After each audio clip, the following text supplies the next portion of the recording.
পুলক বন্দ্যোপাধ্যায় পড়লেন বিপদে, তাকে নাকি শেষ অবধি গান চুরি করতে হবে। ছবিটিতে অভিনয় করেছিলেন সৌমিত্র চট্টোপাধ্যায়, রঞ্জিত মল্লিক, মহুয়া রায়চৌধুরী, মনোজ মিত্র প্রমুখ। এখন প্রশ্ন হলো কি সেই ছবি, তাই তো? সেই ছবিটির নাম হলো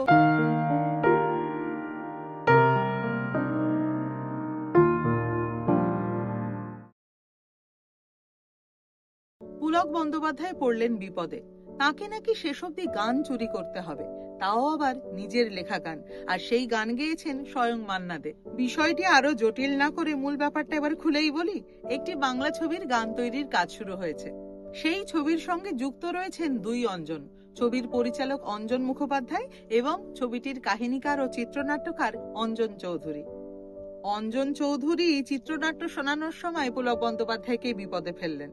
একটি বিশেষ সিকোয়েন্সে গানের কথা বলতে গিয়ে তিনি পুলকবাবুকে বললেন, পুলকদা, এবার কিন্তু আপনাকে নিজের গানই চুরি করতে হবে। এই কথা শুনে পুলকবাবু তো একেবারে হতবাক। অঞ্জন চৌধুরী একটি গানের রেফারেন্স দিয়ে বললেন, আপনার লেখা এই গানটি অসাধারণ গেয়েছেন মান্না দে, সেই গানটি আপনাকে চুরি করতে হবে। কি সেই গান? সেই গানটি হলো, তুমি অনেক যত্ন করে আমায় দুঃখ দিতে চেয়েছো, দিতে পারোনি, দিতে পারোনি, কি তার জবাব দেবে যদি বলি আমি কি হেরেছি? তুমিও কি একটু হারোনি, তুমিও কি একটু হারোনি। অঞ্জন বাবু এই গানের কথা বলেই বললেন, ওই সিচুয়েশনের উপর, এই থিমের উপরেই আপনাকে আরেকটি গান লিখতে হবে। বিষয়টা ভালো করে বুঝে নিলেন পুলক বন্দ্যোপাধ্যায় এবং তারপর তার কলম থেকে বেরোলো আরো একটি অনবদ্য গান, যে গানটি সুর করলেন বিখ্যাত সুরকার মৃণাল বন্দ্যোপাধ্যায়। সেই গানটি গাইলেন এক এবং অদ্বিতীয় কিশোর কুমার। যে সময়ের কথা বলছি, সেই সময়ে বাংলা সিনেমায় পুরুষ কণ্ঠ হিসেবে কিশোর কুমার একেবারে অপ্রতিরোধ্য ছিলেন। এখন প্রশ্ন হলো কি সেই ছবি, তাই তো?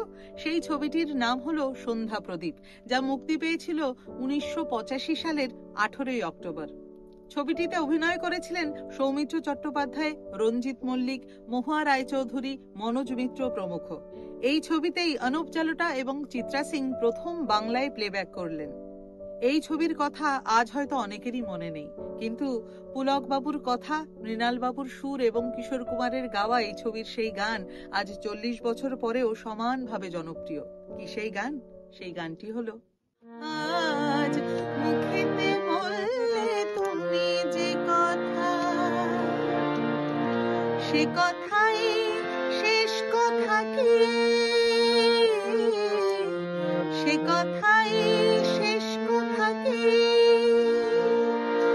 মনে কি ভিন্ন কথা কয়নি, আমাকে হারাতে এসে তোমারও কি পরাজয় হয়নি, আজ মুখেতে বললে তুমি যে কথা। সকলে ভালো থাকবেন, সুস্থ থাকবেন। আবার দেখা হবে নতুন পর্বে নতুন কোনো কাহিনী নিয়ে। আজকের মতো বিদায় নিচ্ছি।